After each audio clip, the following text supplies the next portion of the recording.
ಕೆಟ್ಟಿಕೇರಿ ಉದ್ಯಾನವನಕ್ಕೆ ಮತ್ತಷ್ಟು ಅಭಿವೃದ್ಧಿ ಭರವಸೆ ನೀಡಿದ ಅರಣ್ಯ ಸಚಿವ ಈಶ್ವರ ಖಂಡ್ರೆ. ಕಾಡ್ಗಿಚ್ಚು, ಅಕ್ರಮ ಮರಳು ದಂಧೆ, ಅರಣ್ಯ ಒತ್ತುವರಿ ವಿರುದ್ಧ ಕಠಿಣ ಎಚ್ಚರಿಕೆ. ಬಾಗಲಕೋಟೆ ಜಿಲ್ಲೆಯ ಜಮಖಂಡಿ ತಾಲೂಕಿನಲ್ಲಿ ನಿರ್ಮಾಣವಾಗಿರುವ ಕೆಟ್ಟಿಕೇರಿ ಉದ್ಯಾನವನ ಈಗ ಹಸಿರು ವಾತಾವರಣದಿಂದ ಪ್ರವಾಸಿಗರ ಆಕರ್ಷಣೆಯ ಕೇಂದ್ರವಾಗಿ ಬೆಳೆಯುತ್ತಿದೆ. 2013ರಿಂದ ಆರಂಭವಾದ ಈ ಯೋಜನೆ 90% ಪೂರ್ಣಗೊಂಡಿದ್ದು ಸುಮಾರು 25,000ಕ್ಕೂ ಹೆಚ್ಚು ಮರಗಳನ್ನು ಇಲ್ಲಿ ನೆಡಲಾಗಿದೆ. ಬರಗಾಲ ಪ್ರದೇಶವಾಗಿದ್ದ ಈ ಜಾಗ ಇಂದು ಹಸಿರು ತಾಣವಾಗಿ ರೂಪಾಂತರಗೊಂಡಿದೆ. ಇದು ಸಿದ್ದು ನಾಮಗೌಡರವರ ಕನಸಿನ ಯೋಜನೆ. ಇಲ್ಲಿ 25,000 ಮರಗಳನ್ನು ನೆಡಲಾಗಿದೆ. ಆನಂದ ನ್ಯಾಮಗೌಡ ಅವರು ಹೇಳಿದ ಹಾಗೆ ಇನ್ನಷ್ಟು ಅಭಿವೃದ್ಧಿಗೆ ಅನುದಾನ ಕೊಡ್ತೀವಿ ಎಂದರು. ಈ ಉದ್ಯಾನವನದಲ್ಲಿ ಕೆರೆ, ಹಸಿರು ಪರಿಸರ ಮತ್ತು ಮೂಲ ಸೌಕರ್ಯಗಳಿಂದ ಜನರಿಗೆ ನೆಮ್ಮದಿ ಹಾಗೂ ಶಾಂತಿ ದೊರೆಯುತ್ತಿದೆ. ಮುಂದಿನ ದಿನಗಳಲ್ಲಿ ಇದನ್ನು ರಾಜ್ಯ ಮಟ್ಟದ ಪ್ರವಾಸಿ ತಾಣವಾಗಿ ಅಭಿವೃದ್ಧಿಪಡಿಸಲು ಸರ್ಕಾರ ಮುಂದಾಗಿದೆ. ನ್ಯಾಮಗೌಡರವರ ಕನಸಿನ ಕೂಸು ಬಹಳ ಚೆನ್ನಾಗಿ ಅಭಿವೃದ್ಧಿ ಆಗಿದೆ.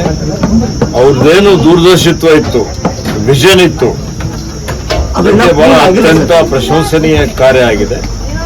ಬಹಳಷ್ಟು 90% ಆಗಿದೆ. ನೋಡಿ, ದಟ್ಟವಾದಂತಹ ಒಂದು ಅನೇಕ ಪ್ರಭೇದದ ಸಸ್ಯಗಳು ಬೆಳೆದಿದ್ದಾರೆ.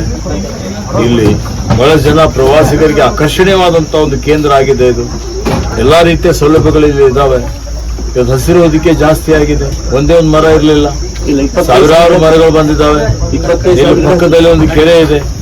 ಇಲ್ಲಿ ಬಂದ್ರೆ ಜನರಿಗೆ ಒಂದು ರೀತಿ ನೆಮ್ಮದಿ ಸಿಗ್ತದೆ, ಒಂದು ರೀತಿ ಅವರಿಗೆ ಶಾಂತಿ ಸಿಗುವಂತ ಒಂದು ಕೆಲಸ ನಾವು ನೋಡ್ತಾ ಇದ್ದೀವಿ. ಬಹಳ ಅಭಿನಂದನೆ ಕೆಲಸ ಆಗಿದೆ. ಈಗ ಅವ್ರ ಸುಪುತ್ರರಾದಂಥ ಆನಂದ ನ್ಯಾಮಗೌಡರವರು ನನಗೆ ಒಂದು ಪ್ರಸ್ತಾವನೆ ಕೊಟ್ಟಿದ್ದಾರೆ, ಶಾಸಕರು ಪ್ರಸ್ತಾವನೆ ಕೊಟ್ಟಿದ್ದಾರೆ ಕೆಲವೊಂದು ವಿಷಯಗಳು. ಹೀಗಾಗಿ ಈ ಒಂದು ಏನು ಕೆರೆಕಟ್ಟೆ ಉದ್ಯಾನವನ ಇದೆ, ಇದರ ಇನ್ನೂ ಹೆಚ್ಚಿನ ಅಭಿವೃದ್ಧಿ ಮಾಡಲಿಕ್ಕೆ ಜನರಿಗೆ ಒಂದು ಆಕರ್ಷಿಸುವಂಥ ರೀತಿಯಲ್ಲಿ ನಾವು ಇದನ್ನು ಅಭಿವೃದ್ಧಿ ಮಾಡಬೇಕು ಅನ್ನೋಂಥದ್ದು ಹೇಳಿದ್ದಾರೆ.